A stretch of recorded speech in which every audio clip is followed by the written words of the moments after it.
चालाक हाथी और शेर। एक जंगल में एक बहुत ही बलशाली हाथी रहता था। उस जंगल में अन्य जो भी जानवर रहते थे वो सब उसकी तारीफ किया करते थे, क्योंकि वो सबकी मुसीबत में मदद किया करता था और अगर उनके बीच कोई मतभेद हो जाता तो उसको सॉल्व भी करता था। सब कुछ अच्छा चल रहा था। धीरे धीरे सूखा पड़ने लगा। उस जंगल में चारों तरफ सूखा ही सूखा फैल गया, जिसकी वजह से नदी, तालाब सब सूखे रहने लगे और उस जंगल में पानी की बहुत प्रॉब्लम हो गई। जानवर अब भूख प्यास से तड़प रहे थे। बहुत से जानवर जंगल छोड़कर दूसरी तरफ जाने लगे। हाथी को अपना जंगल बहुत प्यारा था।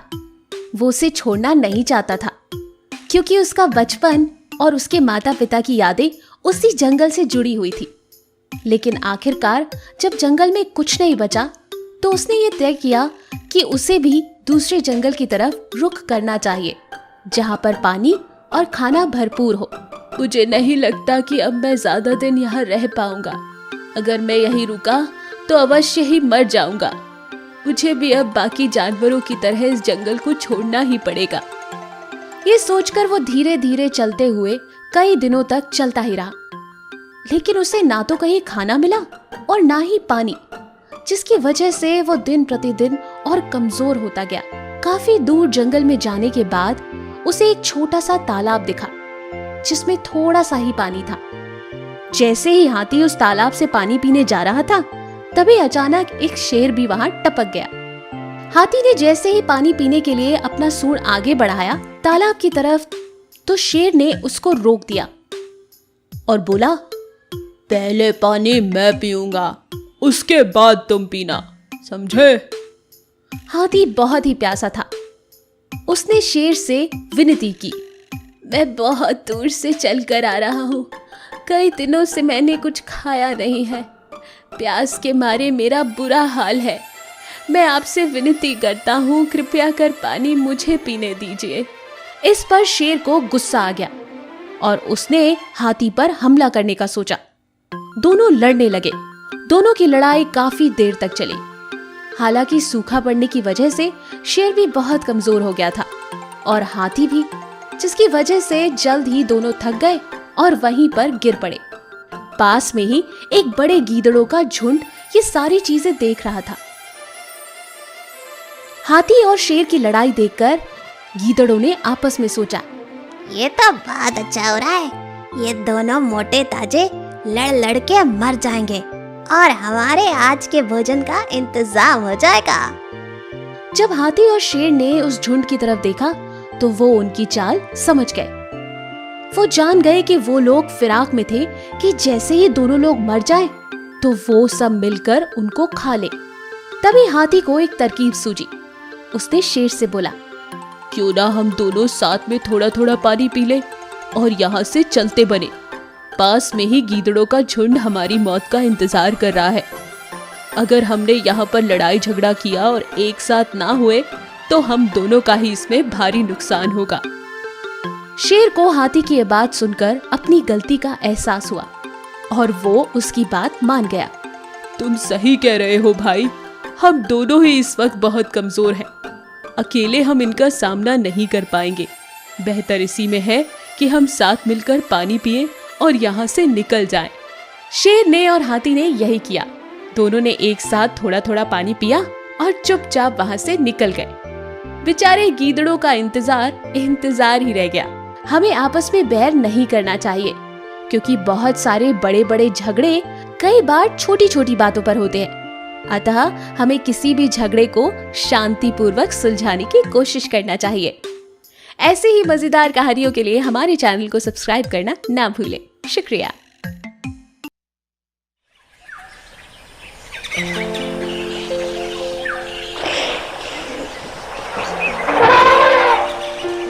एक दिन एक हाथी दोस्तों की तलाश में जंगल में घूम गया। उसने एक पेड़ पर एक बंदर देखा। क्या तुम मेरे दोस्त बनोगे? हाथी से पूछा। बंदर ने जवाब दिया, तुम बहुत बड़े हो, तुम मेरे जैसे पेड़ से स्विंग नहीं कर सकते। अगला हाथी एक खरगोश से मिला। उसने उसे अपने दोस्त होने के लिए कहा, लेकिन खरगोश ने कहा, तुम मेरे बुरों में खेलने के लिए बहुत बड़े हो। तब हाथी एक मेंढक से मुलाकात की। क्या तुम मेरे दोस्त बनोगे? उसने पूछा। मैं कैसे कर सकता हूँ? मेंढक से पूछा। तुम मेरे जैसे छलांग लगाने के लिए बहुत बड़े हो। हाथी परेशान था। वह अगले एक लोमड़ी से मुलाकात की। उसने लोमड़ी से पूछा, क्या तुम मेरे दोस्त बनोगे? लोमड़ी ने कहा। क्षमा करें महोदय, आप बहुत बड़े हैं। अगले दिन हाथी ने जंगल में सभी जानवरों को अपने जीवन के लिए दौड़ते देखा।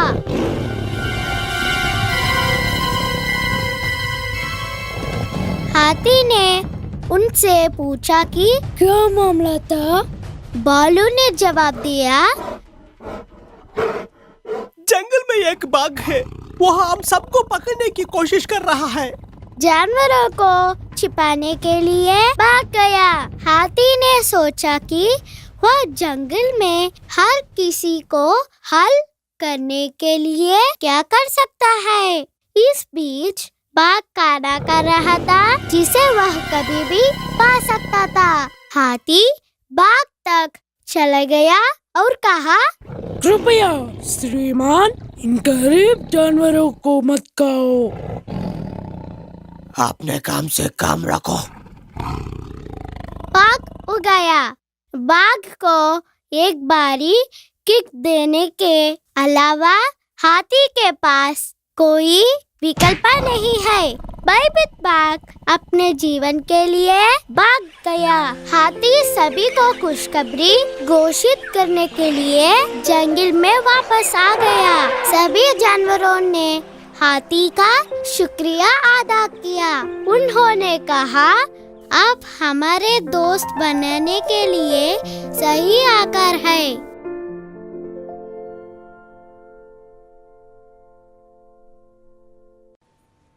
चींटी और घमंडी हाथी। एक जंगल में चींटियों का झुंड रहता था। उसकी रानी बहुत मेहनती थी। सुबह सुबह ही वो अपनी टोली के साथ खाने की तलाश में निकल पड़ती थी। इसी जंगल में एक घमंडी हाथी रहता था, जिसका नाम डम्बो था। वो जंगल में सभी जानवरों को बहुत परेशान करता था। कभी गंदे नाले से सूंड में पानी भरकर उन पर फेंक देता था, तो कभी अपनी ताकत का प्रदर्शन करके उन्हें डराता था। हो आओ आओ, मुझसे पंगा जो लेगा उसको कुचल के रख दूंगा। मैं जंगल का हाथी हूँ। मेरा नाम डम्बो हाथी है। मैं सबसे ज्यादा ताकतवर हूँ। डम्बो हाथी हमेशा ऐसे ही लोगों को डराता था और परेशान किया करता था। अच्छा, डम्बो को इन चींटियों से बड़ी ईर्ष्या होती थी। वो उन्हें जब भी देखता था अपने पैरों से कुचलने की कोशिश करता था। एक दिन चींटी रानी ने डम्बो से बड़ी विनम्रता से कहा, डम्बो जी, आप लोगों को परेशान क्यों करते हैं? ये आदत अच्छी नहीं है। रानी चींटी की बात सुनकर डम्बो हाथी को बहुत गुस्सा आया। उसने कहा, ए छोटी सी मामूली चींटी, तू मुझे समझाएगी? अपनी साइज में रहे। देख रही है तू, मैं कितना बड़ा और बलवान हूँ। मैं चाहूँ तो तुम्हारी पूरी फौज को कुचल के रख दूंगा। रानी चींटी ने डम्बो की बात सुनी और वहाँ से चुपचाप निराश होकर चली गई। लेकिन उसने मन ही मन में डम्बो हाथी को सबक सिखाने की ठान ली थी। अगले दिन चींटी पास की ही झाड़ी में छिप गई और मौका देखते ही चुपके से डम्बो हाथी की सूंड में घुस गई। फिर क्या था? ये क्या है मेरी नाक में? अरे बहुत उलझन हो रही है। डम्बो हाथी इस बात से बहुत परेशान हो गया। उसने सूंड को जोर जोर से हिलाया, लेकिन कोई फायदा नहीं हुआ। हाथी दर्द के मारे करहाने लगा और बाद में रोने लगा।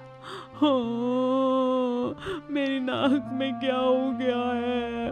मुझे कितनी तकलीफ हो रही है। कोई तो मुझे बचाओ।